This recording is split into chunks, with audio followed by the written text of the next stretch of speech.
maior. Não há Deus melhor.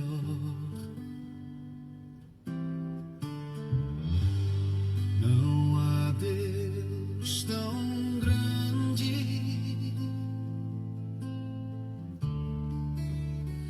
como o nosso Deus.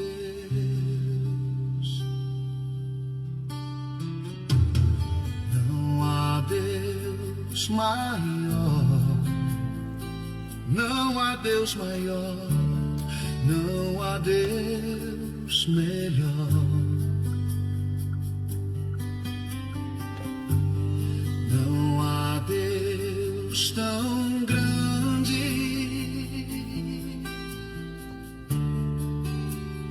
como o nosso Deus. Criou o céu, criou a terra,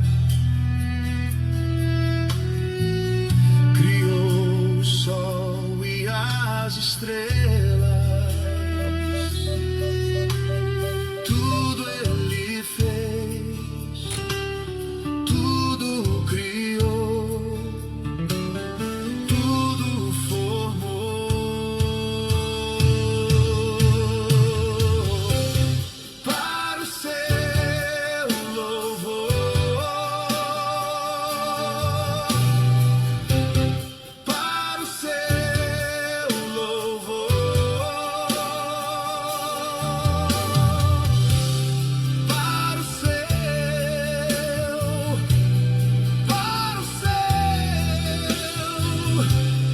para o seu louvor.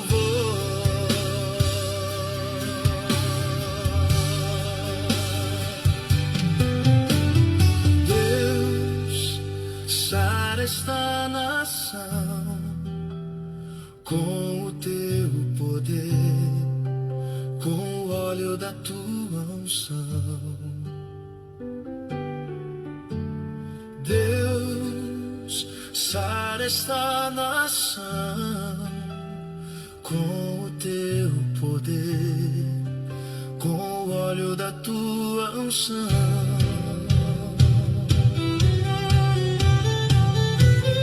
Com o óleo da tua unção.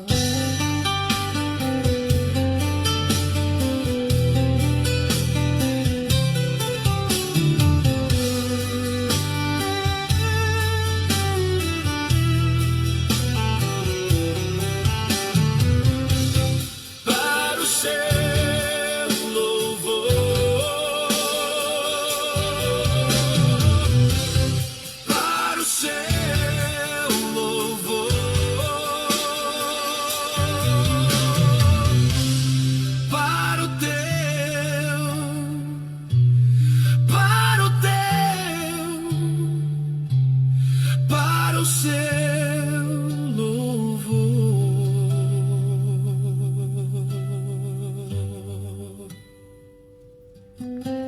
Graça e paz, queridos! Boa noite para todos! Hoje, dia 12 de novembro de 2025, e nós estamos aqui. Agora são exatamente 19 horas e 12 minutos. E no meu reloginho aqui está dando 23 graus em São Paulo. Seja bem-vinda, Sandra Mello, Fábio Tavares, Cleo Santana, Vanusa Hangler, minha tia Rita Daros, José, não sei o que lá também. Seja bem-vindo. Sejam bem-vindos todos aí. Eu não estou conseguindo ler agora. Augusto. Que Deus seja louvado pela presença de cada um aqui nessa live. E nós estamos em ritmo de comemoração, final de ano, e nós subimos com Jesus. A Subimos com Jesus está fazendo 59 anos. Ela completou 59 anos. E nós vamos fazer um culto de agradecimento a Deus no dia. Já era para ter sido, né? Mas nós estamos deixando para o final do mês porque teve muitos eventos já logo em seguida e não ia dar tempo. Então nós vamos fazer agora dia 29 de novembro, bem diferente de todas as vezes, a comemoração, um culto de agradecimento a Deus pelos 59 anos dessa obra. E o que é gostoso que nós vamos ter mais uma vez os nossos convidados queridos, né? Que vem fazendo sempre essa ajuda para subirmos com Jesus, que é o Bispo Newton, a Bispa Miriam, o Pastor Iago. Dessa vez vai estar fazendo louvor o Grego, a Thalita, também vai estar o professor Rodrigo Lima participando, e a minha equipe querida. E vai ser um culto, gente, um culto muito gostoso, um culto abençoado. Aí lá no finalzinho a gente vai ver se consegue fazer um caldo de feijão para ninguém ir embora com fome, né? Assim como Jesus fazia, multiplicando o peixe e o pão.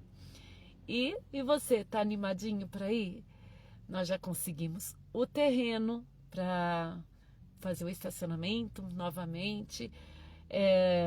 Já contratamos o ônibus que vai sair de lá, da região de Jardim Silveira, para estar participando, o pessoalzinho de lá. E é isso, gente. Crendo que nesse dia nós vamos ter mais ainda a surpresa do Espírito Santo, concretizando no coração daquelas mulheres que foram no dia 25, trazendo a unção também para os homens que vão participar, as crianças.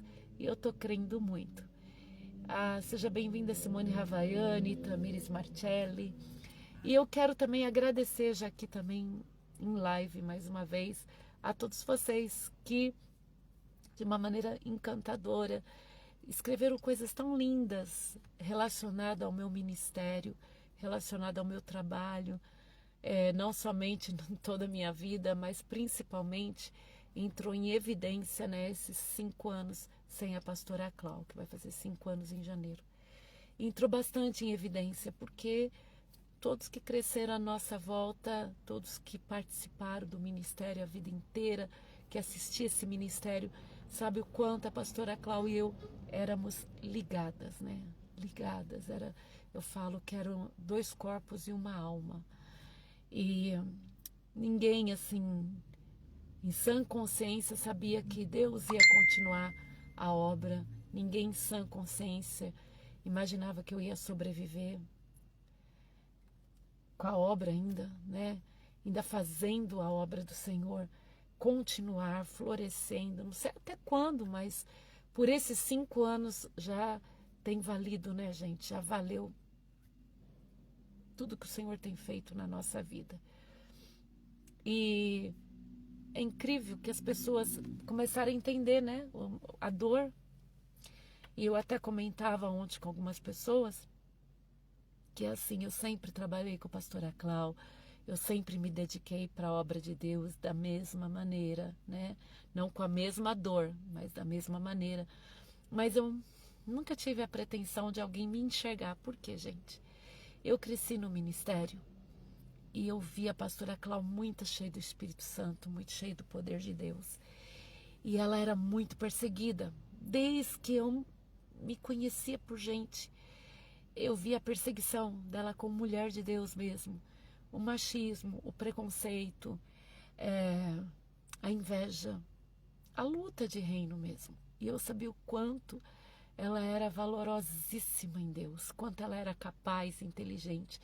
E eu fui crescendo só querendo ajudar. Eu falava que eu era Josué, querendo ajudar Moisés. Eu sempre falei isso, né? E então eu ficava meio que em evidência, mas ao mesmo tempo escondida. E eu lembro bem a pastora Clau falando assim: Kelzinha, se acontecer alguma coisa comigo, deixa eu te elogiar, deixa as pessoas verem quem você é, porque se acontecer alguma coisa comigo, ninguém vai te dar crédito, porque você trabalha e tudo que você faz, você gosta de fazer escondido. Você me elogia, não deixa eu te elogiar, você me reconhece, não deixa eu te reconhecer. E era algo meu, gente. Eu nasci para ajudar, eu nasci para estar ali ao lado dela, para estar por detrás, ou até pela frente, mas de uma maneira que reconhecendo a hierarquia, né, que tinha dentro do ministério na ocasião. Mas Deus, parece que Ele queria mostrar para as pessoas também o meu lado, né, sei lá, e Ele permitiu que as pessoas vissem que Ele sempre habitou no meu coração. que Ele sempre esteve comigo. Então, pessoas que eu nem imaginava, gente, que está assistindo o Ministério Subimos com Jesus, que está vendo a minha garra, a garra dos que estão comigo, da minha equipe, de parte da turma que está com a gente aí. E as pessoas vêm reconhecendo e eu fico maravilhada, porque das pessoas poderem enxergar Jesus na gente, né? Em mim, nos que trabalham na obra, nos que estão dando continuidade.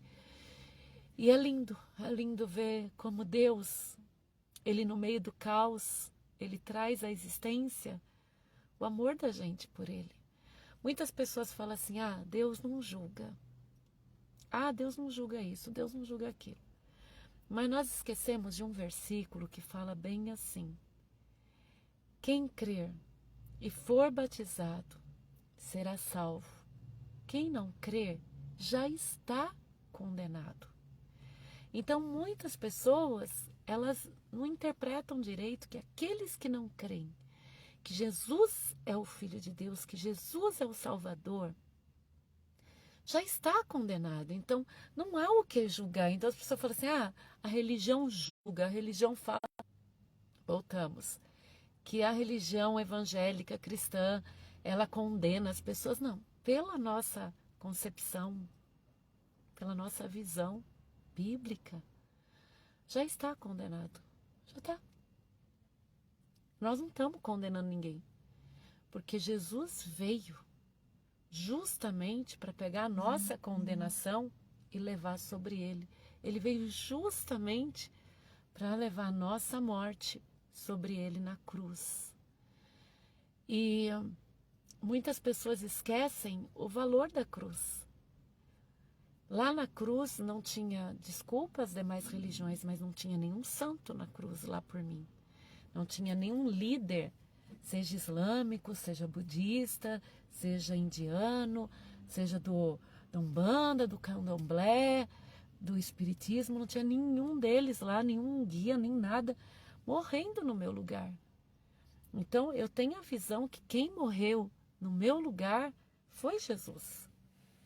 Sabe, se as pessoas não creem, eu respeito, mas eu creio que Jesus morreu no meu lugar.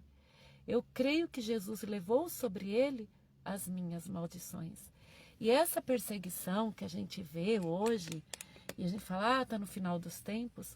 Gente, perseguição sempre teve para o povo de Deus. A perseguição está desde o Antigo Testamento. Só um pouquinho, ligar o ar aqui. Desde o Antigo Testamento, é nítida a perseguição contra o povo de Deus. Então não é algo assim, é de agora. Observa bem que o povo de Israel, o povo hebreu, ele multiplica dentro da terra do Egito e ele passa a ser perseguido dentro da terra do Egito. Porque entendia-se que o povo hebreu ia dominar sobre os egípcios. Entendia que o povo hebreu ia roubar o que era do povo egípcio. E na verdade, não, porque o nosso reino nunca foi aqui na terra, o nosso reino nunca foi Brasil, nunca foi Grécia, nunca foi, vamos lá dar o nome dos países, África. Nosso reino nunca foi Estados Unidos, nunca foi Rússia, China, né? Nosso reino representado por um país aqui que é bem perseguido também, uma nação que é bem perseguida, que é Israel, mas o nosso Israel também não é aqui da terra, é celestial. Então, até hoje, a perseguição é forte. O que a gente entende, porque está no final dos tempos? Pela globalização, né? Que não vai ter para onde correr, não vai ter para onde fugir a globalização. Gente, se você pega um pedacinho de uma estrada, já tem aqueles radares de pedágio digital. Seu carro passa, automaticamente já é computado lá que você deve aquele pedágio. Você tem só 30 dias para pagar. E eu, como sou cheia de ansiedade e tenho medo de esquecer as contas para trás, eu pego e já mal estaciono o carro, eu já vou lá e pago, né? O pedágio. E na hora que você paga já é tirado, já é zerado. Então o que eu vi aí? Um sistema que não tem mais saída, gente. É um sistema que você tá ali marcado com teu carro, você tá marcado com teu aparelho de comunicação, que é o celular, você tá marcado de todas as maneiras, o seu facial tá ali. Então, eu entendo que a volta de Jesus está próxima, não pela perseguição, porque a perseguição sempre teve, mas pela perseguição global, né, que nós vamos passar. Hoje a gente vê já uma luta entre o bem e o mal que está bem aos olhos da gente. E qual é o medo do inimigo? Que uma pessoa que está lá no tráfico, que está lá nesse mundo, lá vivendo a realidade deles, as verdades deles, tenha um encontro com Jesus, como aquele ladrão na cruz. Gente, pensa comigo, eram 2 ladrões e Jesus estava no centro. Aí representa bastante o que acontece. Jesus continua no centro da cruz ali, só que ele já ressuscitou, mas simbolicamente ele está ali ainda no centro.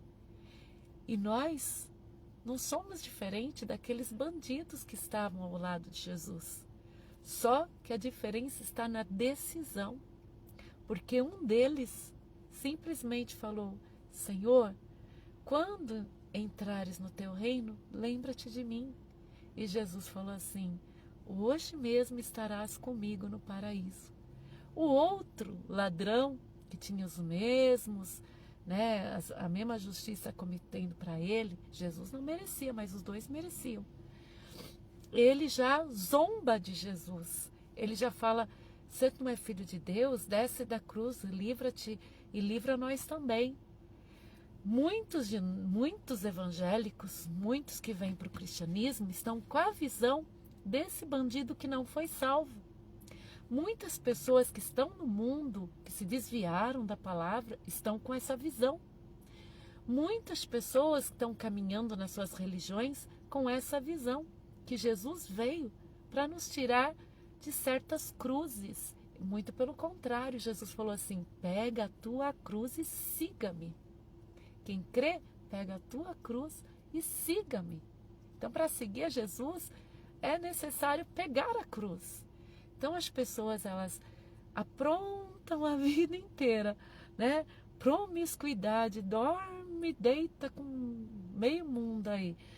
Mente, rouba, engana, e na hora da bênção, ou depois aceita Jesus, né? Em 5 dias, em 3 dias, quer que a vida não tenha mais cruz, né? Então já começa a querer ter o quê? Prosperidade, uma mudança, sim, aos olhos nus. Jesus faz, ele pode fazer, mas, gente, a intenção de Cristo não era tirar nenhum ladrão da esquerda nem da direita, né, da cruz, não era.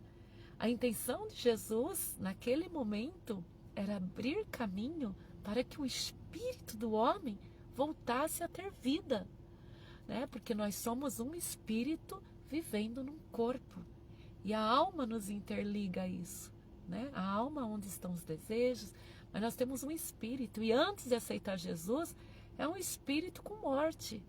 E depois que a gente crê que Jesus é o Senhor, vivifica o nosso espírito, traz vida de novo e passamos a ter vida e vida com abundância. Então as pessoas, elas querem que Jesus tira da cruz da dívida, tira da cruz das enfermidades, da cruz do casamento, da cruz de um monte de coisa, né? Tudo bem, ele pode, ele curou o cego, ele curou o paralítico, ele tirou moeda de dentro da boca do peixe, fez com que o apóstolo tirasse, ele multiplicou pão, transformou água em vinho. Jesus, ele curou o leproso, a mulher hemorrágica, andou sobre as águas. Jesus, ele já deixou claro que aquele que crê nele farão as mesmas obras e maiores do que ele fez nesse período como homem na terra. Mas, queridos, o desejo de Jesus nunca foi pegar e tirar o ladrão da cruz, nem o da direita, nem o da esquerda. A intenção de Jesus é que ambos, ou quem cresce, pudesse ter o resgate, a salvação, a vida eterna. Então, no centro da cruz continua, no centro da existência continua Jesus, né? Já ressurreto, mas no centro da nossa existência continua Jesus. E quem nós temos sido? O ladrão que fala, olha, tu não falou até agora que é filho de Deus? Desce da cruz e nos tira também. Não, Jesus não está para fazer ninguém sair desse tipo de cruz. Ele veio para trazer salvação. E o outro teve o entendimento. Então tem muita gente que a gente fala assim, está se desviando porque não teve bênção. Não, está se desviando nada, nem chegou a entrar no caminho. Tem gente que nem chegou a entrar no caminho. Outro ponto muito importante que nós temos que ver, e eu gosto sempre de falar essa passagem, eu acho que não é só eu não, tem muitas igrejas que pensam igual, é a passagem do filho pródigo. Então muitas pessoas focalizam, é natural nós focalizarmos no filho que foi embora. Como esse filho tinha problema, esse filho tinha um problema de ordem espiritual, esse filho tinha um problema de entendimento, de gratidão. Ele quis a herança dele antes que um pai morresse. Ele quis a parte dele para gastar nos deleites desse mundo, na prostituição, para conhecer o mundo lá fora. Ele quis antes que um pai morresse. Ele exigiu para ir conhecer o mundo. E lá nós sabemos que o mundo é enganoso. O mundo ele é enganoso.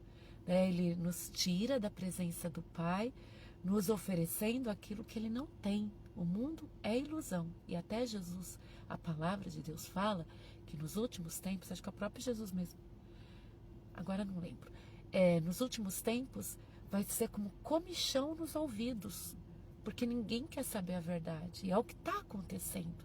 Então, o inimigo, ele traz um comichão nos ouvidos. As pessoas não querem ouvir a palavra como ela não quer passar adiante, às vezes até ouve, mas não quer passar adiante a palavra como ela é. A palavra de santidade, a palavra de pureza. Então a gente olha que aquele filho que saiu tinha problemas de ordem espirituais, mas quando o filho regressa para pedir um lugar como servo, como empregado na casa do pai, porque ele entendeu que os empregados da casa do seu pai comia melhor do que quem se dizia livre lá fora. Então ele voltou para ter um emprego dentro da casa do pai dele. E quando ele é recebido pelo pai, anunciado pelos empregados e recebido pelo pai, o pai o recebe com o melhor anel, com a melhor capa e com uma festa. Só que o filho que permaneceu também tinha problemas de ordem espirituais, porque ele achava que pelo fato dele não ter saído de casa, ele merecia tudo, ele merecia todo o reconhecimento, o outro irmão por ter ido não merecia nada. Ou seja, ele se autoavaliava como uma pessoa melhor, ele se autoavaliava como perfeito. Mas veja como que diante da palavra de Deus, as nossas perfeições são colocadas em xeque-mate, né, gente? As nossas perfeições diante do Pai, a gente vê o quanto imperfeito nós somos. E ocorre muito entre nós.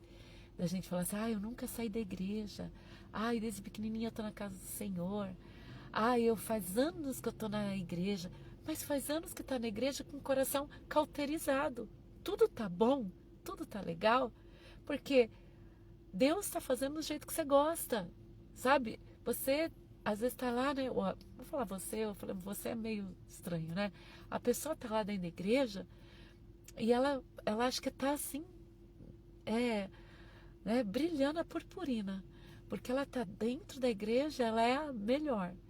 E ela tá ali feliz, alegre, trabalhando, voluntariado, e vai para cima e vai para baixo, enquanto Deus não afronta, né?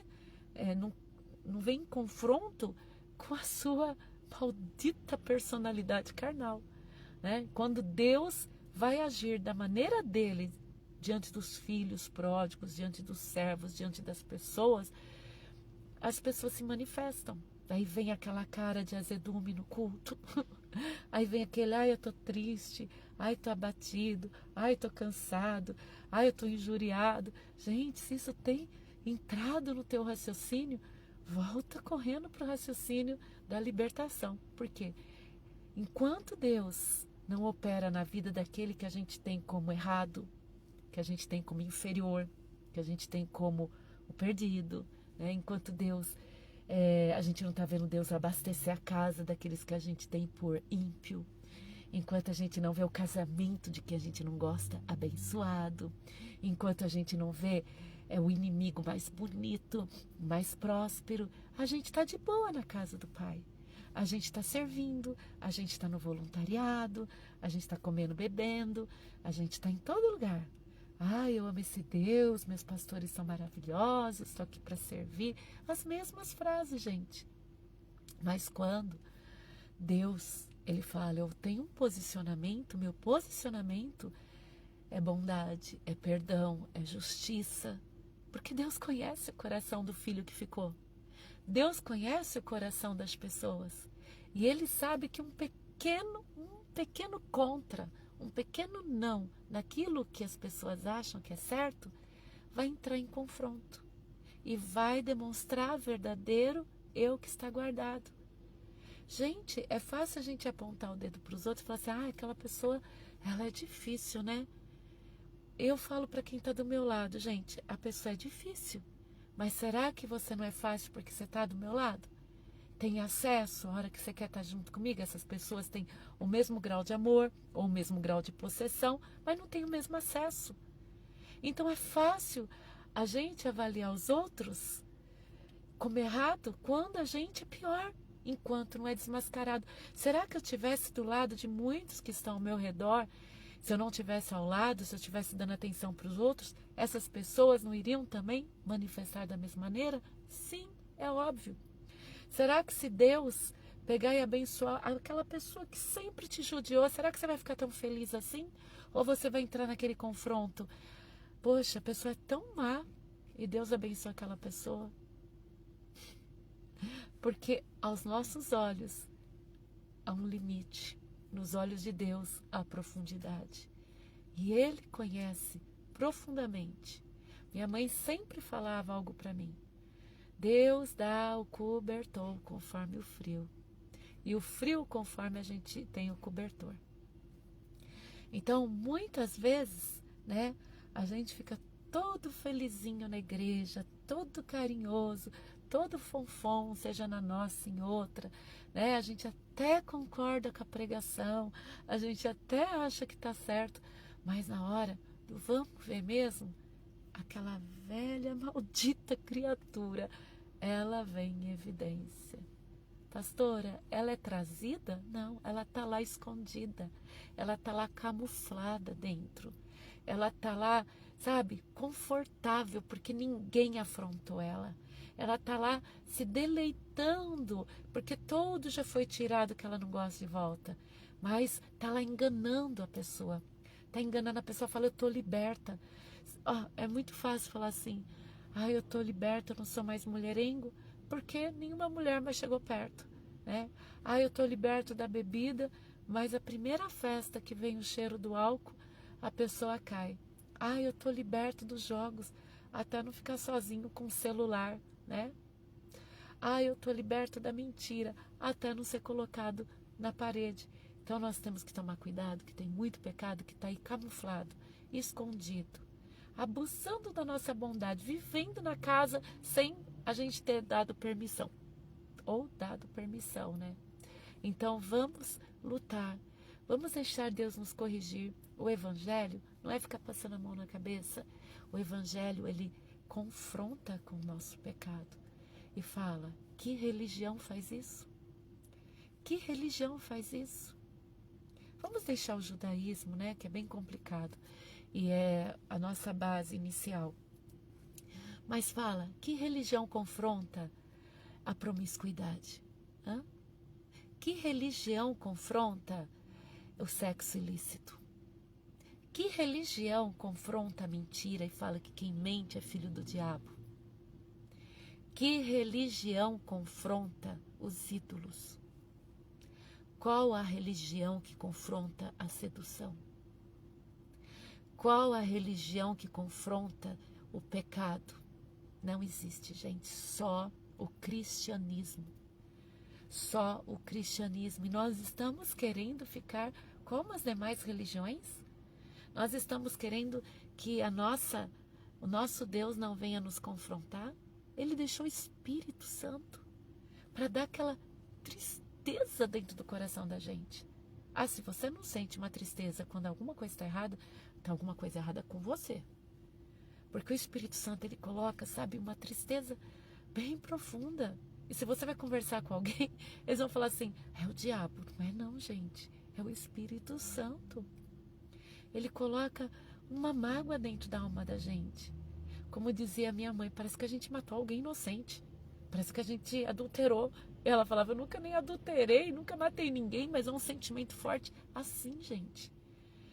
É como está caindo, sabe? Num precipício. E é o Espírito Santo falando assim. Ah, as pessoas vão falar, é depressão. Não, gente. É ele falando assim, olha, tem alguma coisa errada. Fica de alerta. Fica de alerta. Tem alguma coisa errada. Não está certo alguma coisa. Não cai. Não cai, não. E eu vivo com esse sentimento, o Espírito Santo falando. E eu quero que ele me afronte. Eu quero que ele entre em confronto comigo. Porque se for para ter um Deus que me deixa cair no abismo, eu vou seguir os deuses mentirosos desse mundo. As outras religiões. Por que as pessoas falam que nós temos discurso de ódio? Porque a nossa realidade, o nosso reino, o reino ao qual pertencemos, não aceita impureza, não aceita o pecado. E Deus deu livre-arbítrio, sim. Isso que é mais interessante. Olha só, Deus deu o livre-arbítrio, que é viver viva. Quando Ele criou o homem, criou tudo que há nesse universo para que nós usufruíssemos. Animais, céus, astros, mares, tudo, plantas, tudo que há nesse universo, nessa terra. É para que a gente usufrua.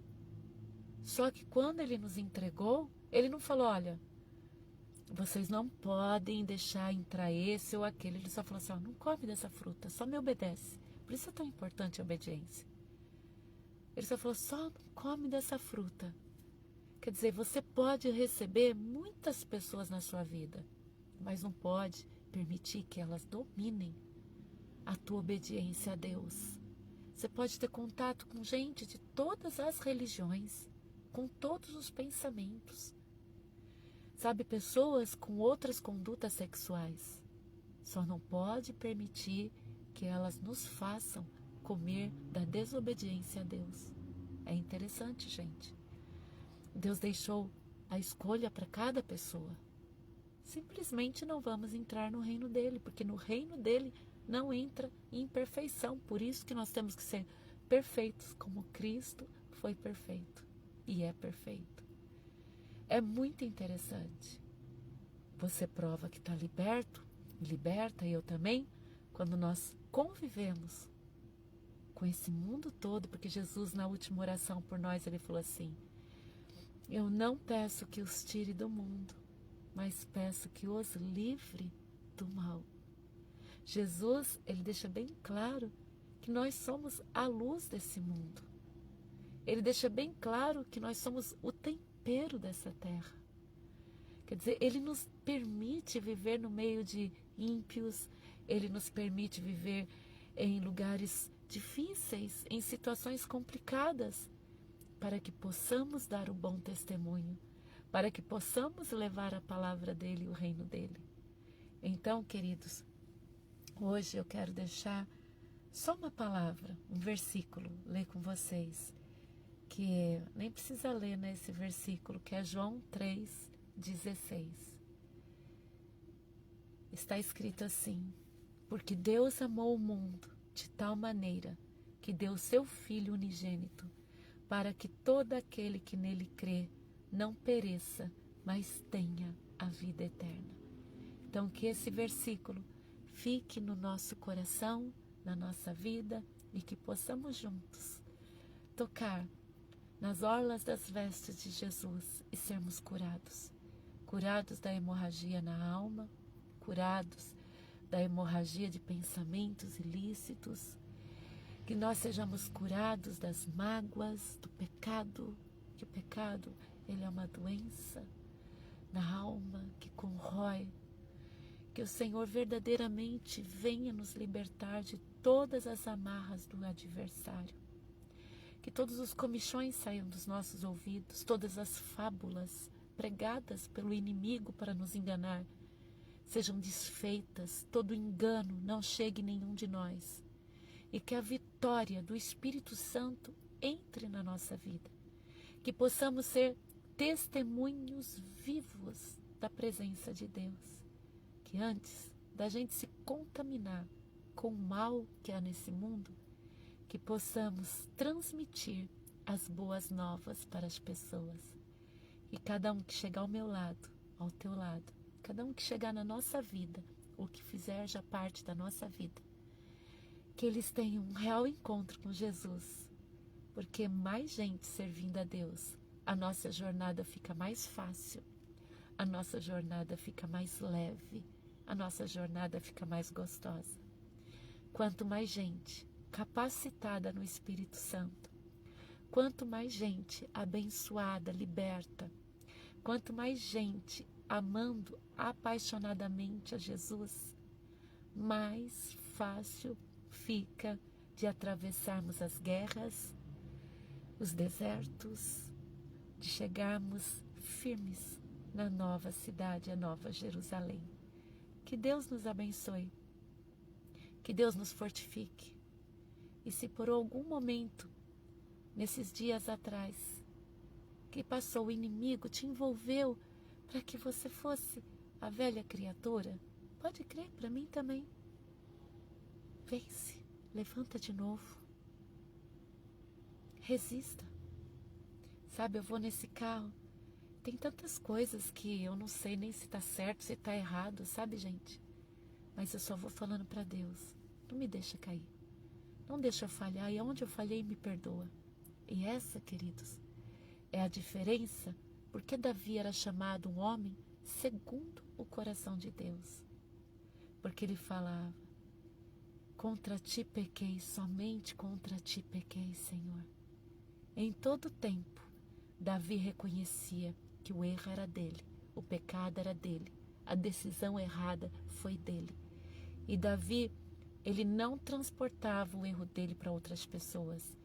Ele não falava, foi porque fulano, foi porque me engano, foi porque eu não tive oportunidade. Não, Davi reconhecia que ele tinha uma ligação tão direta com Deus, que ainda que os homens dessem opiniões, não era de nenhum valor, a decisão era do próprio Davi. Enquanto outros personagens bíblicos, como muitos de nós, têm transferido a culpa para tudo quanto é pessoas, para outras situações, para circunstâncias da vida. E na verdade, não dá para ser chamado um coração segundo o coração de Deus. E gente, eu vou falando para o Senhor no meu interior aqui, só eu e Deus. Eu estou só resumindo o que eu falo. Eu vou falando para o Senhor: não me deixa refém dos pensamentos, dos desejos do meu adversário, que é o diabo. Não deixa eu refém da minha carne, dos meus próprios desejos. Liberta-me. E eu peço que você também saia dessa modorna que o diabo te coloca, sabe? Sempre procurando em alguém a felicidade, o apoio, a alegria, ou se não, sempre colocando em alguém a culpa, porque você não consegue as coisas, porque você caiu na fé, porque você... Para com isso. Faz com excelência tudo que Deus te deu para fazer. Deus te deu um trabalho que parece horrível, faça com excelência. Deus te colocou para cuidar de alguém, faça com excelência. Deus fez algo na tua vida, faça com excelência. E pode crer, de uma hora para outra, Deus vai te arrancar dessa situação, porque Deus é Deus. Deus seja glorificado por você ficar comigo até agora. Você que está escondidinho, você que vai assistir depois, mas que Deus alcance fortemente a tua vida. Obrigada, Pastor Mário, obrigada, Denise Soares, Samuel Klein, Ju Arruda. Eu vi mais gente aí. Que Deus abençoe a cada um em nome de Jesus Cristo, tá bom, queridos? Um beijo no seu coração e até quando Deus permitir.